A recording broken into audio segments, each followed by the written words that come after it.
Well, like I told you, we want to get into that conversation now regarding what's happening in the human resource profession. And I'm joined by experts at this point in time who will be helping us dissect some of these key critical issues that are affecting the human resource profession.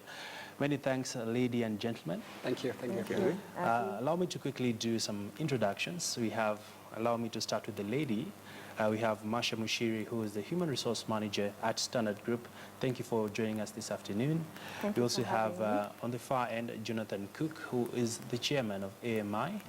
Thank you for being with us. As well as, lastly, Elijah Sitima, who is the Chair, IHRM.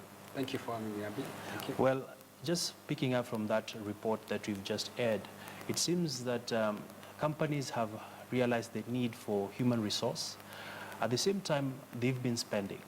But let's begin with a status update of what is happening in the human resource sphere at the moment. Maybe Elijah? Yes, I could probably give you an update that now IHRM, the Institute of Human Resource Management, is the regulator for all human resource management practice in the country. We got this from the act that we enacted 2012. This is an act of parliament.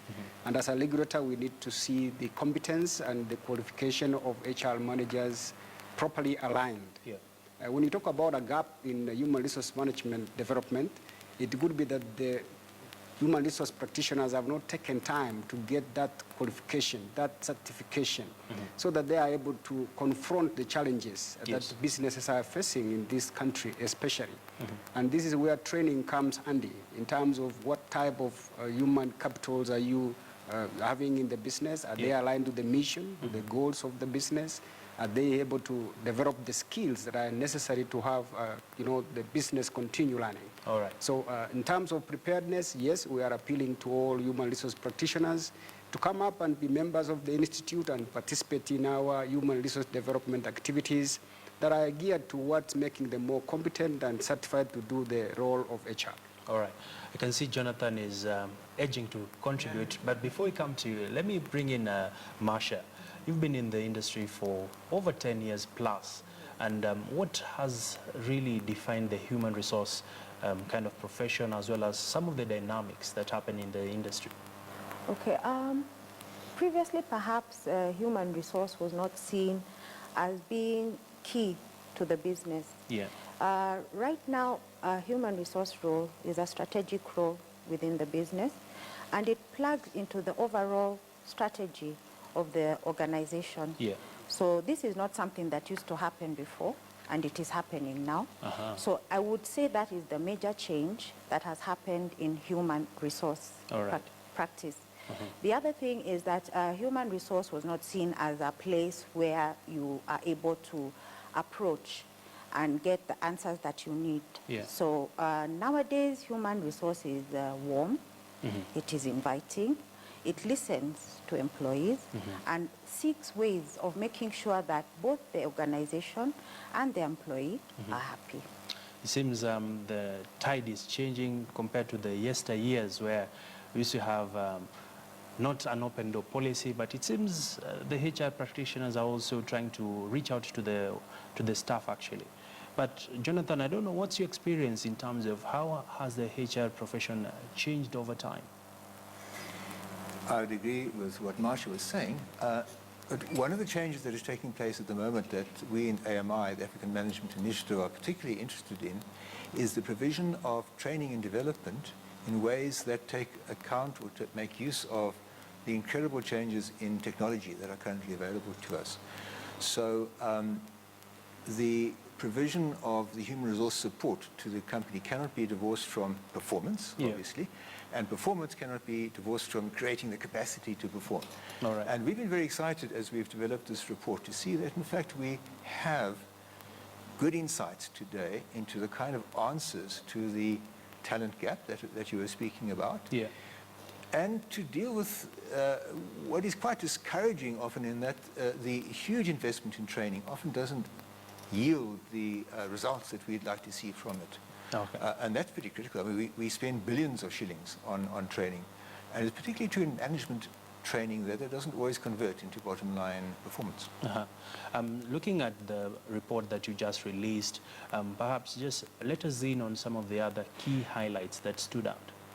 All right, well, you've mentioned that there's a huge need for training and development, and that's a great need in management and entrepreneurship. In fact, the greatest need probably in management is at the entry level and middle level management. That's what the survey we conducted with the IHRM told us. And the interesting next point was that the skills they told us that were most needed were the soft skills, so-called, of self-management, managing oneself, and managing other people. And that the normal, if you like, topic of training, which is the functional, technical skills, which are important, they came quite low on the list. In fact, the 4 highest needs that our HR colleagues told us were needed in Kenya were commitment to the mission, excitement about the mission and my role in the mission of the organization. Yeah. Secondly, initiative. Thirdly, which is similar, taking ownership of my role in the organization. And then thirdly, dealing with stress. Fourthly, dealing with stress under pressure. Those 4 are all self-management issues. All right. So that's where we need to go. And I'd love to tell you more about some of the solutions to that. Of course, we'll come down to that. But Sitima, looking at this kind of approach that we are taking in trying to redefine the human resource profession, perhaps looking at Kenya as a country, how would we rate in terms of have companies been responsive to the changing landscape of the HR world? Yes, most organizations now do recognize HR in terms of what they contribute. What I have to say is that any HR person must understand the business and fully be able to participate in the growth and development of the business. Yes. This has transformed the businesses and the role HR plays to make sure that the people who are in the organization are prepared, are ready, are contributing towards the performance of the business. So yes, in the affirmative, that the organizations have really emplaced the practice of HR. Yeah. What we want to see from the institute is that the HR professionals are, very professional. They are conducting themselves above board in terms of their qualifications, in terms of their interventions. And of course, it is the people in the organization who make the delivery, the performance, and the production that is needed. So this is the key function. Actually, HR is the single most important asset for any business.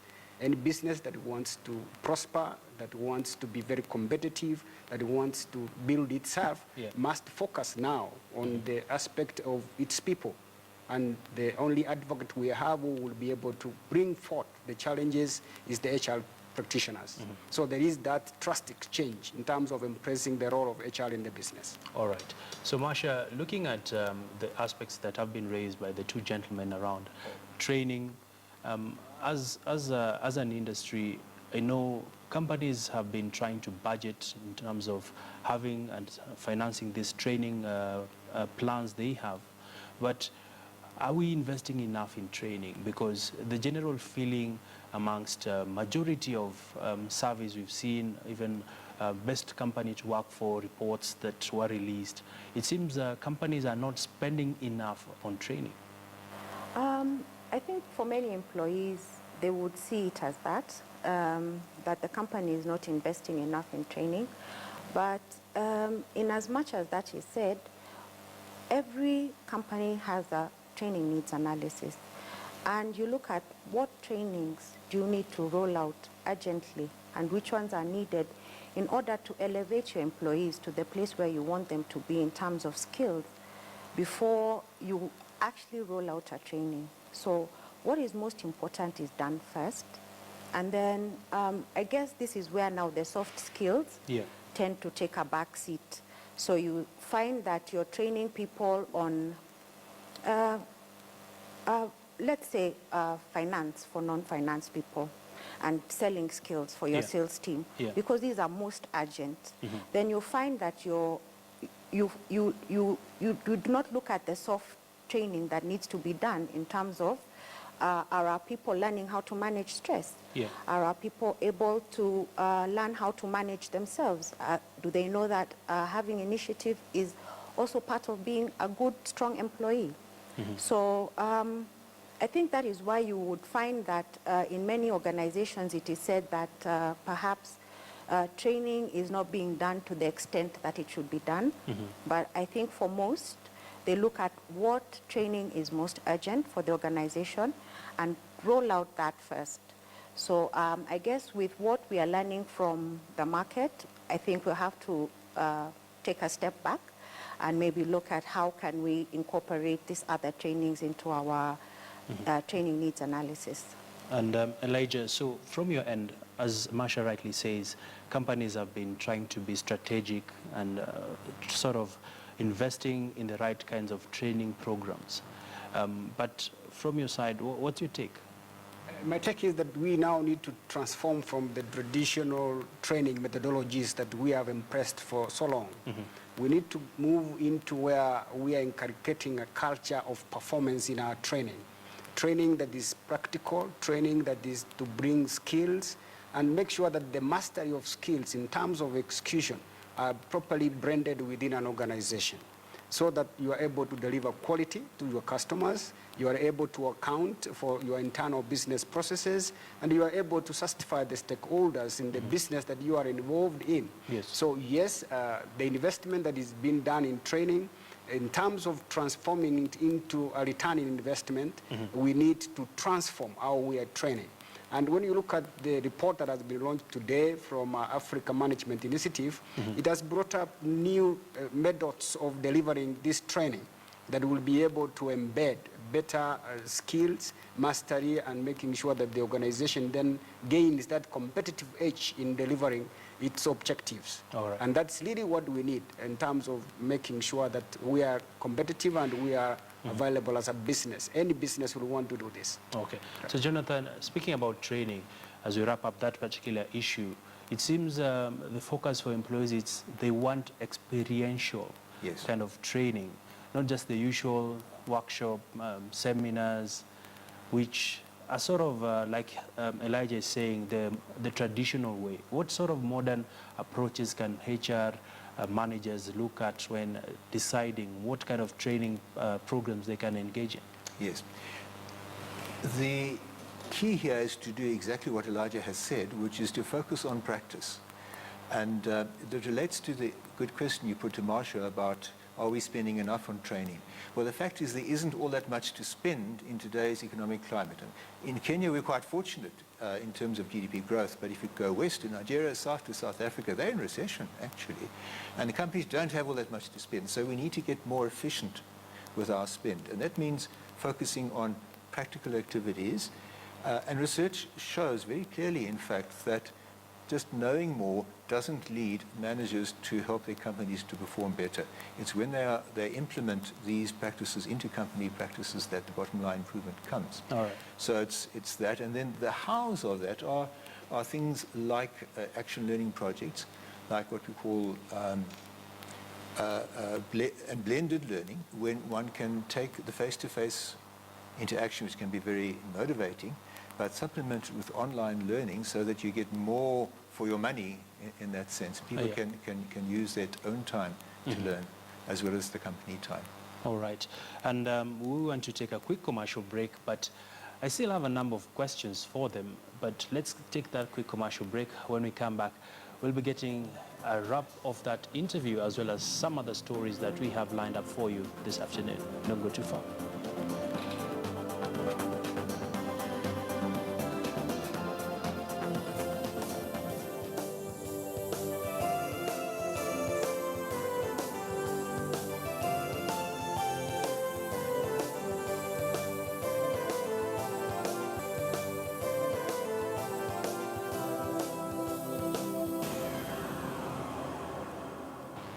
Well, many thanks for keeping it KTN News here on KTN Business Today.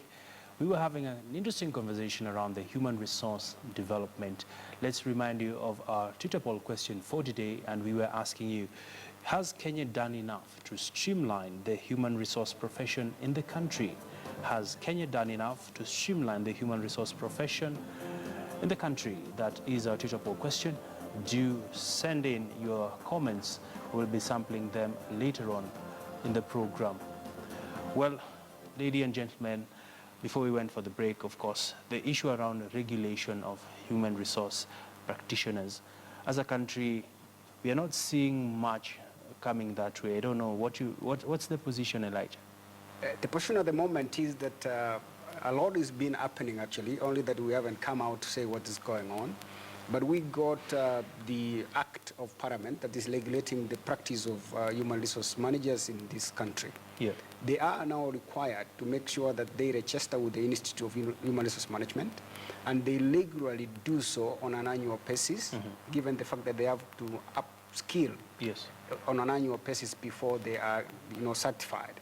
So this act then demands that you must obtain a practicing certificate for you to practice HR in whichever organizations you are, in whichever role that you are doing in the core HR functions.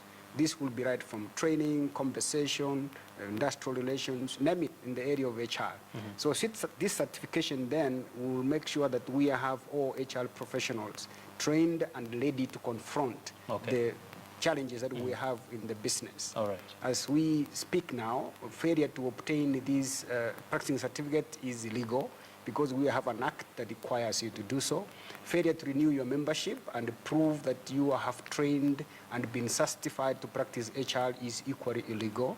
So yes, in this country a lot is happening and has actually been happening to make sure that the professional human resource management is properly positioned to support the country as we gear for the middle income economy by the year 2030. All right, quite significant milestones.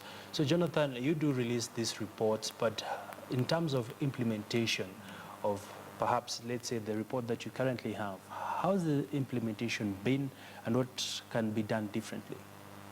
Right, well, we launched the report this morning, so we can't say it's been implemented yet, but the principles in it we have been testing, and to avoid that a report gets left on the shelf and gathers dust, what we are working on is to show that the insights in the report actually do make a difference. Okay.